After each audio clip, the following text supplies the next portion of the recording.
darkness for your kin, or hate for your enemies. I will save you, mother.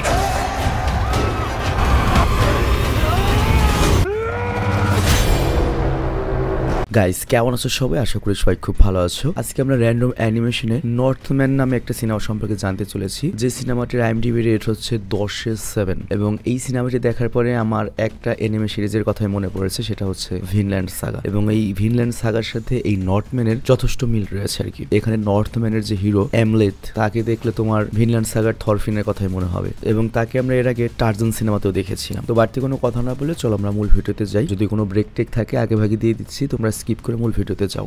স্বাগতম প্রিয় বন্ধুরা, তোমরা কি একঘেয়েমিতে ভুগছো? তাহলে মজা পাওয়ার জন্য আজকের বিষয়টি একদম উপযুক্ত তোমাদের জন্য।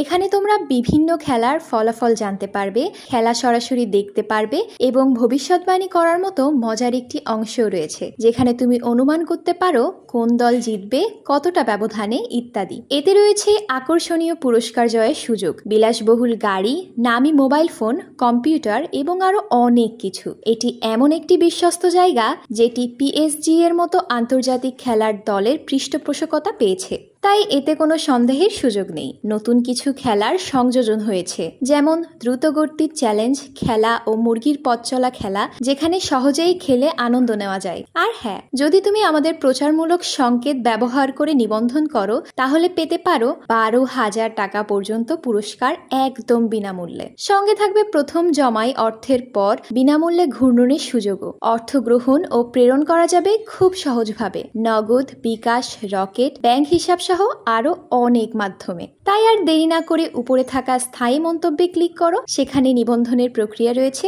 শুধু আমাদের প্রচার সংকেতটি ব্যবহার করলেই তুমি বোনাস পেয়ে যেতে পারো। এবার চলো মূল ভিডিওর দিকে এগিয়ে যাই। তো সিনেমার শুরুতে আমাদের একটা ভলকানো দেখানো হয়, আর এই যে ভলকানোটা, এটার নাম হচ্ছে হেলকা, আর এটার অবস্থান হচ্ছে হেলে। আর হেল হচ্ছে একটা জায়গার নাম আর কি। আর ইউরোপীয় মিথোলজি অনুযায়ী আমরা যেমন এই জগতে রয়েছি, তার উপর আর পরকালের একটা জগৎ রয়েছে, তার বাইরেও আরেকটা জগৎ রয়েছে, যে জগৎটার নাম হচ্ছে ভ্যালহেলা। আর একজন ভাইকিং বা যোদ্ধারা মৃত্যুর পর সেই ভ্যালহেলা বা ভালহেলাতে গিয়ে পৌঁছায়, এবং এই ভ্যালহেলা হচ্ছে অ্যাসগার্ড অবস্থিত, থোরের এলাকাতে। তো যাই হোক, এই সময়টা হচ্ছে আজ থেকে প্রায় 4000 বছর পূর্বে, 1895 AD, মানে যিশু খ্রিস্টের জন্মেরও 1895 সাল আগে। আর তখন আমাদের দেখানো হয় যে ওই রাজ্যের রাজা অর্নিভাল, সে তার রাজ্যে ফিরছে, আর তার রাজ্যের নাম হচ্ছে রাফেমসাই, এবং অর্নিভালকে ওয়ার রেভেন্যু বলা হয়, মানে যুদ্ধক্ষেত্রের কাকশালা। তো যাই হোক, সে বহুদিন হয়ে গিয়েছে রাজ্যের বাইরে ছিল, বিভিন্ন যুদ্ধে অংশগ্রহণ করেছে, এবং অনেক দিন পরে সে তার নিজের জন্মস্থানে বা নিজের রাজ্যে ফেরত এসেছে। আর তার সাথে রয়েছে তার সৎ ভাই ফিনির, আর এছাড়াও আরো অনেক দাসী ধরে নিয়ে এসেছে তাদের রাজ্যে কাজ করানোর জন্য। তো যাই হোক, রাজা অর্নিভাল করে কি, প্রথমে তার রানী, যার নাম হচ্ছে গাডরান, তার সাথে দেখা করে,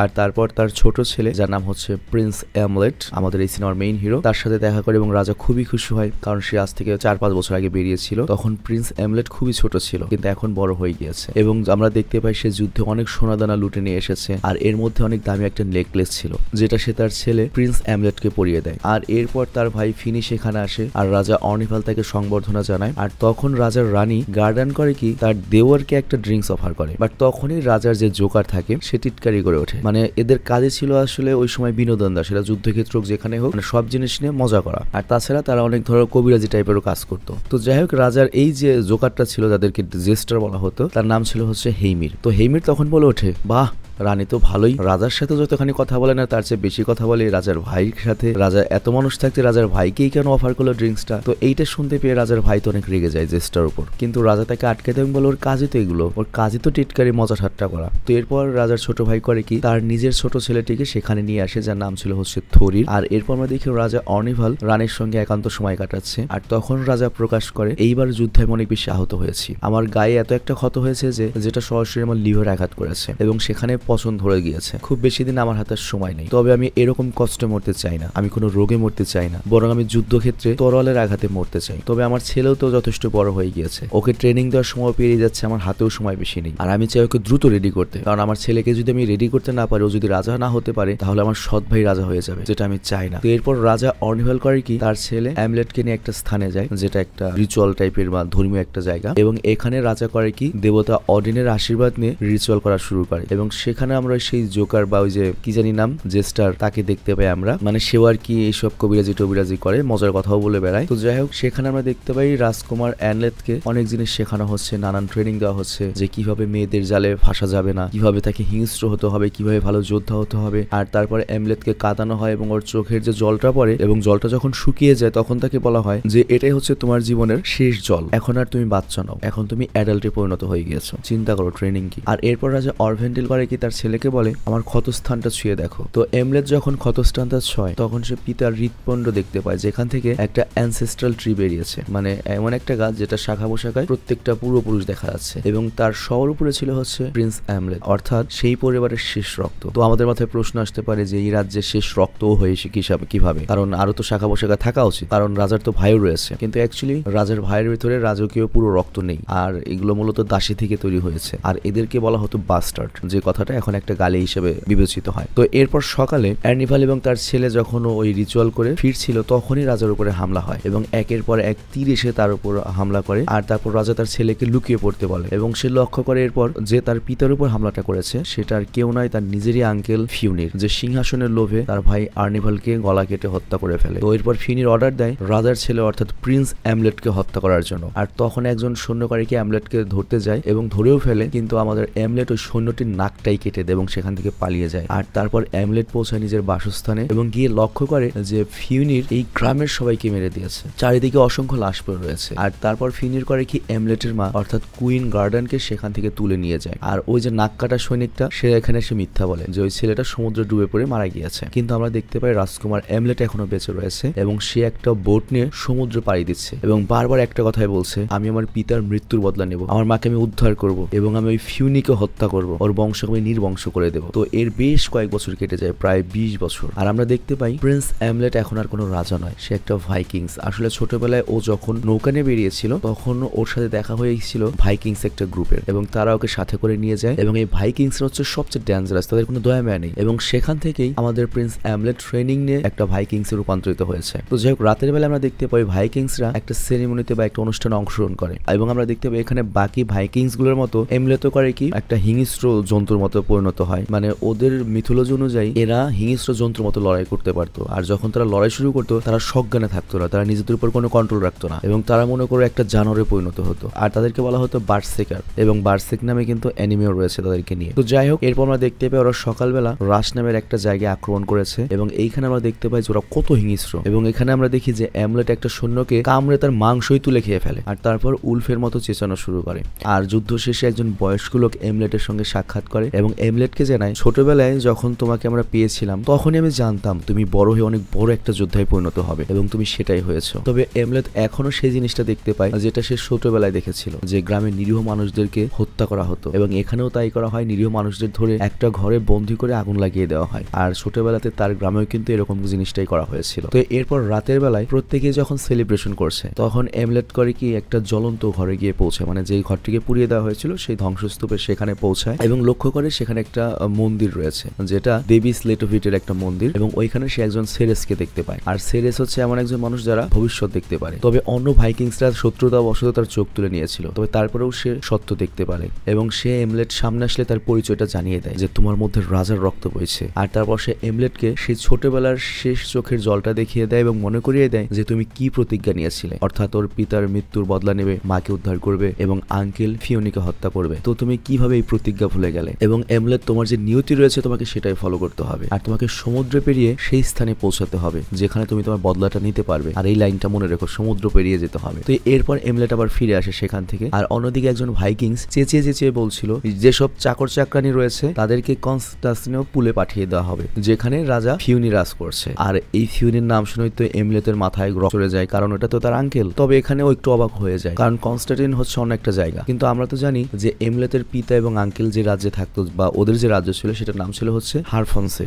তো অ্যাকচুয়ালি হয়েছে কি ওদের রাজ্যেরও পতন হয়েছে, নরওয়ের রাজা হ্যারাল্ড সে ওদের রাজ্যকে আক্রমণ করে সেখান থেকে ওদেরকে বিতাড়িত করে দিয়েছে, আর এজন্য এখন ফিওনিরা রাজ্য হারা হয়ে ছোট্ট একটা গ্রামে বসবাস করছে এবং নিজেদের ছোট্ট একটা রাজত্ব টিকিয়ে রেখেছে। এবং ফিওনিকে সবাই টিটকারি করে ব্রাদারলেসও বলে, কারণ সে তার নিজের ভাইকে হত্যা করে ক্ষমতা নিয়েছিল। তো যাই হোক, অ্যামলেথ বুঝতে পারে তার মানে আমি একটা সুযোগ পেয়েছি এবং আমি যদি নিজেকে দাসে পরিণত করি তাহলে ইজিলি ওই আইল্যান্ডে আমরা চলে যেতে পারবো। আর এজন্য সে করে কি নিজের গায়ে একটা দাসের চিহ্ন বসিয়ে দেয় আর অন্যান্য স্লেভদের সাথে, মানে এই ভাইকিংরা তো বিভিন্ন জায়গায় গিয়ে আক্রমণই করে তোমার স্বর্ণ লুট, স্লেভ এগুলোর জন্য। তো স্লেভদের সাথে একটা বোটের মধ্যে ঢুকে পড়ে, যাদেরকে রাজা ফিউনির কাছে পাঠানো হচ্ছে। মানে ওই রাজা হয়তো কিনেছে, যে চাষাবাদের জন্য মানুষ কিনেছে ভাইকিংদের কাছ থেকে। তো ওই বোটের মধ্যে একটা সুন্দরী মেয়ে অবস্থিত ছিল, যার নাম হচ্ছে অলগা, এবং সে নিজেকে সবসময় একটা সসার্স বলতো, মানে ম্যাজিক ট্যাজিক জানে বা জাদুবিদ্যায় বিশ্বাস করতো। তবে সে এমলেটকে দেখে বুঝতে পারে যে তুমি তো গোলাম নও, তুমি তো ভাইকিংস, জাস্ট গোলাম সেজে নৌকায় উঠেছো। তো এমলেট তখন ওকে সরাসরি বলে আমি রাজা ফিউনিকে হত্যা করতে যাচ্ছি। আর তখনই ওদের যাত্রাপথে আবহাওয়া চরম খারাপ হয়ে যায় এবং সামুদ্রিক ঝড়ে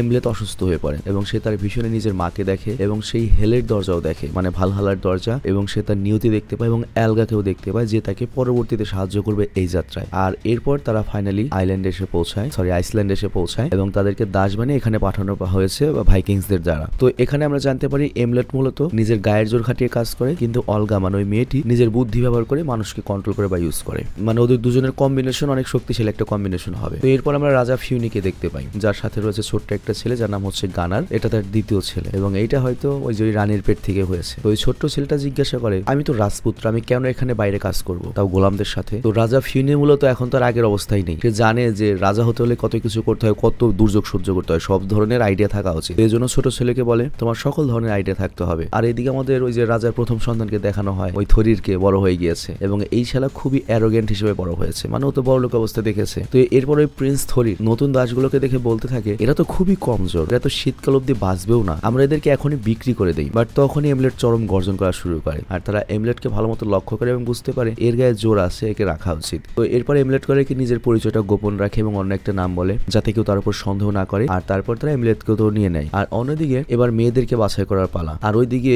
আমাদের রাজার যে ভাই ছিল ফিউনির, ওর চরিত্র ছিল খুবই খারাপ, খুবই লম্পট, এবং সে আলগাকে দেখেই পছন্দ করে ফেলে এবং মনে করো তার কামনা জেগে ওঠে, এবং অন্যান্য দাসদেরকে বলে আলগার উপর একটু ভালো মতো যত্ন রাখতে বা এক্সট্রা কেয়ার করতে। তো এরপর রাতে এমলেট যখন বেরিয়েছে ফিউনিকে হত্যা করার জন্য, সে সেদিনই তার মা গার্ডনকে দেখতে পায়। আর সেটা দেখে অবাক হয়ে যায়, ওর মা এখনো জীবিত রয়েছে, তার উপর আবার এখনো ফিউনির রানী, একসাথে সংসার করছে এত বছর। তো যাই হোক, এরপর সে করে কি মারার প্ল্যান বাদ দেয় এবং কাজের সুতোয় সেই রাজার ঘরে প্রবেশ করে মাকে দেখার জন্য, এবং দেখতে পায় তার মা গার্ডন তার বাবার হত্যাকারী ফিউনিরের সেবা করছে। তো ওর কাছে খুব অবাক লাগে। তো পরের দিন আমরা দেখি আলগা করে কি এমলেতের সঙ্গে সাক্ষাৎ করে, যেখানে এমলেত আলগাকে প্রত্যেকটা কথা জানায় যে সে কি দেখেছে গতকাল এবং কেন সে গতকাল থেমে গিয়েছিল ফিউনিরকে হত্যা করতে গিয়ে। আর অন্যদিকে আলগাও ধীরে ধীরে এমলেতকে পছন্দ করা শুরু করে, আর সে এমলেতকে রিকোয়েস্ট করে যদি আমি কখনো হারিয়ে যাই তুমি কি আমাকে খুঁজতে আসবে। আর তখনই কিছু গার্ডস আলগাকে সেখান থেকে নিয়ে যায়। আর বুঝতেই পারছো রাজার এখন কামনা উঠছে। আর রাতের বেলা আমরা দেখি এমলেট আবার ফার্ম থেকে বাইরে বেরিয়ে আসে এবং একটা স্থানে সেই হিউজকে দেখ, মানে একটা উইজার্ড বা জাদু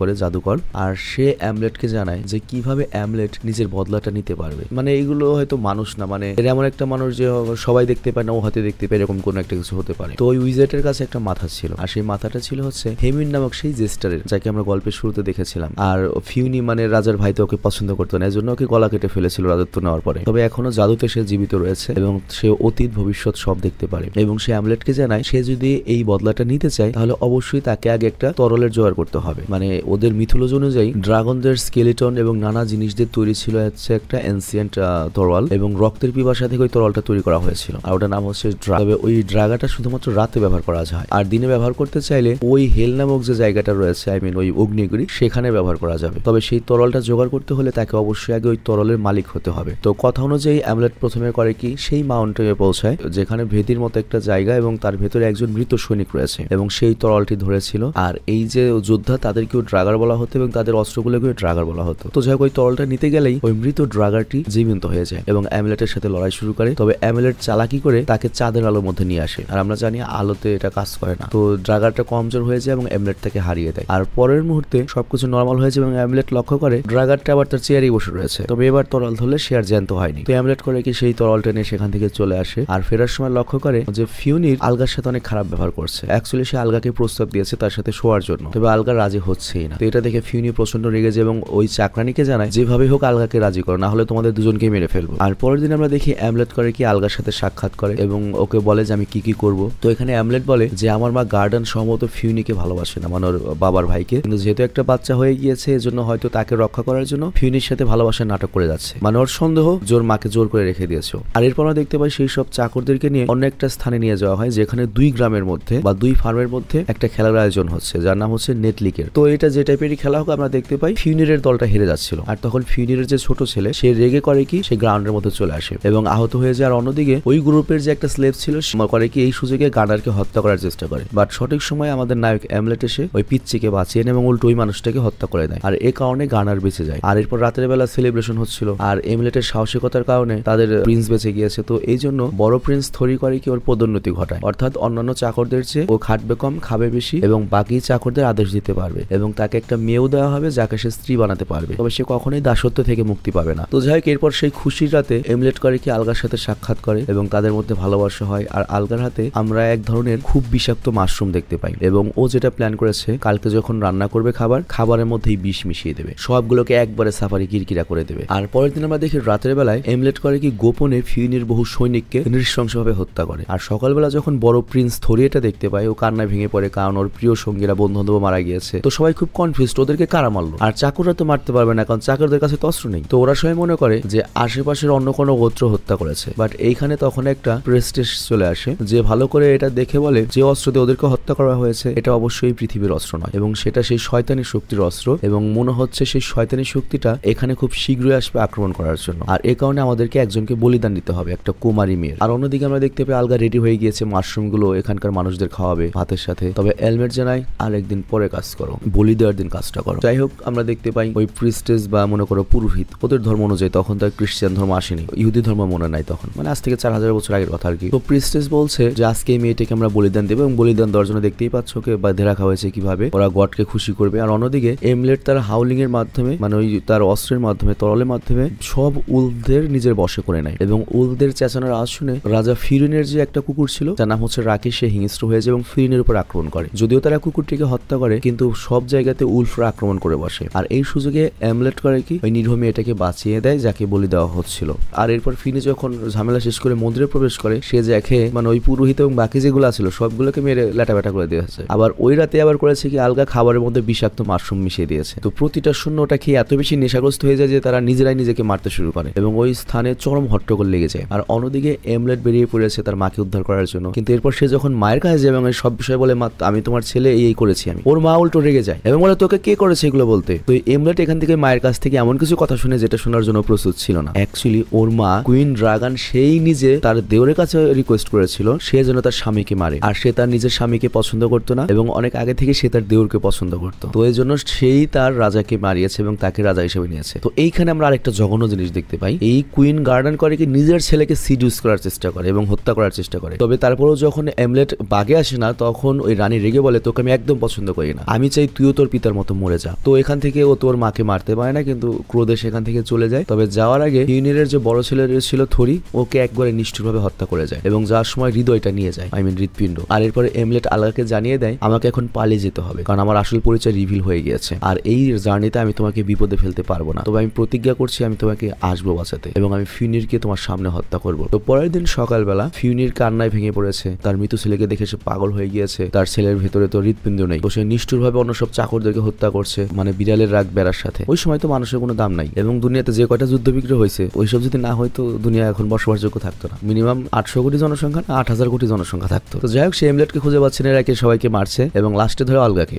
আর সে সন্দেহ করে আলগা তো আগে থেকে এমলেটের সাথে কথা বলতো, তার মানে ও হয়তো আগে থেকে কিছু জানতো। তো আলগাকে যখন মেরেই ফেলবে তখন এখানে এমলেট চলে আসে এবং তার হাতে ছিল থরিরের হৃদপিণ্ড। আর সে ফিনিরকে জানায় আলগাকে ছেড়ে দাও তাহলে তোর ছেলের হৃদয়টা আমি তোকে দিয়ে দেবো। কিন্তু এটা তো হয় না, উল্টো লড়াই শুরু হয় এবং এখানে আমরা দেখি এমলেট তো ভালো লড়াই করে কিন্তু দিনের বেলা তো ওই তরল কাজ করে না। তো তারপরে এমলেট ভালো লড়াই করে কিন্তু শেষমেশ সে আর পারে না। তবে ধরা যখন পড়ে যায় সে বলে এইটা তোর ছেলের হৃদয় না, এটা একটা জন্তুর হৃদয়, তার তোর ছেলের হৃদয় আমি অন্য জায়গায় রেখেছি। তো এই কথার পরে এমলেটকে ধরে আরো বেশি টর্চার করা হয়, ওকে টর্চার মর্চার করে ফিনির তো চলে যায় কিন্তু তখন এখানে কিছু রেবেন আসে কাক এবং এমলেটের হাতের বাঁধনগুলো খুলে দেয়।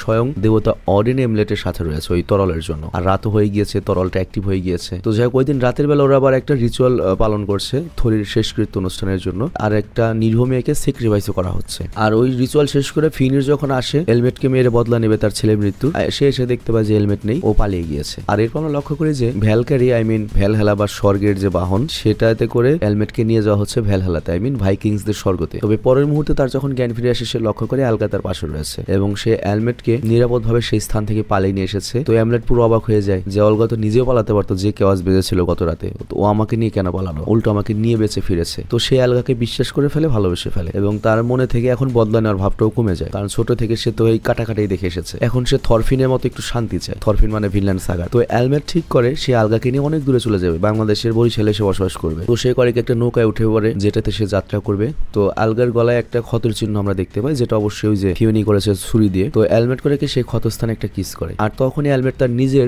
নতুন ফ্যামিলি ট্রি দেখতে পায় এবং সে লক্ষ্য করে তার থেকে দুটো শাখা বেরিয়েছে। তার একটা হচ্ছে ছেলে, একটা হচ্ছে মেয়ে, মানে যমজ বাচ্চা হবে এবং তাদের মধ্যে একজন যে ছেলে সে রাজ করবে। তো এলমেট বুঝতে পারে আলগা প্রেগনেন্ট এবং ওকে জিজ্ঞাসা করে তুমি প্রেগনেন্ট কেন? বলে হ্যাঁ। এবং এটাও বুঝতে পারে যে এলমেটের যে বাচ্চাগুলো হবে তারাই ওর লিগ্যাসি বা বংশধর এগিয়ে নিয়ে যাবে। তবে ফিউনি যদি জীবিত থাকে, ফিউনি জীবিত থাকলে তো ও তো আমার সন্তানকে ধ্বংস করবেই, তো শত্রু তো বাঁচিয়ে রাখা যাবে না, তো ফিউনিকে হত্যা করতে হবে। তো এই কথা যখনও বলে আলগা অনেকবার বলে দরকার নেই দরকার নেই, কিন্তু এলমেট থামে না। সে নৌকা চালককে একটা নেকলেস দেয় এবং বলে যে মানে স্বর্ণ দেয় আর কি, বলে যে আমার স্ত্রী আলগাকে নিরাপদে ভালো একটা জায়গায় পৌঁছে দেবে। তো ওই রাতে এলমেট করে কি ফার্মে আক্রমণ করে, প্রত্যেকটা সৈন্যকে হত্যা করে, এমনকি সেই সৈনিকটাকেও পেয়ে যায় যাকে সে ছোটবেলায় নাক কেটে দিয়েছিল। ফাইনালি ওকে কুত্তার মতো মারে আর তারপর সবগুলো চাকর বাকর বা স্লেভদেরকে মুক্ত করে দেয় এবং ফাইনালি পৌঁছায় সে মাকে হত্যা করার জন্য। এবং এইবার মাকে আর কোনো সে সুযোগ দেয় না, মাকে নগদ হত্যা করে ফেলে। এবং তার যে মায়ের পেটের আরেকটা ভাই গার্নার, ও করে কি আবার এলমেটের উপর আক্রমণ করে, তো এলমেটকেও মেরে দেয়। আর তারপর এখানে আসা হচ্ছে ফিউনি। সে তার মৃত স্ত্রী বাচ্চাকে দেখে, চুপ করে থাকে এবং ঘাড়ে নিয়ে চলে যায়। এমলেটকে একটা চ্যালেঞ্জ দেয়, ঠিক আছে আমাদের লড়াই হবে হেলকা অগ্নিগিরিতে,